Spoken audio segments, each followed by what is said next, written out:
প্রিয় ভিউয়ার্স, রবি ঠাকুর সেই কবে লিখে গিয়েছিলেন মাঝি কবিতা, মা যদি হও রাজি, বড় হলে আমি হব খেওয়াঘাটের মাঝি।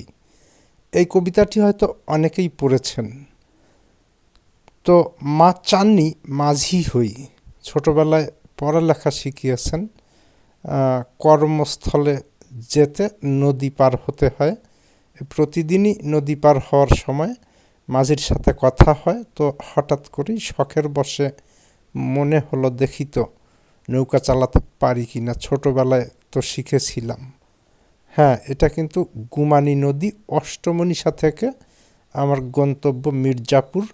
নদী পারের সময় মাঝি ভাই ইঞ্জিন চালানোর পরে কিন্তু হালটা ধরলাম এবং মোটামুটি আসলে এখনও ভুলি নাই, নৌকা চালাতে পারি।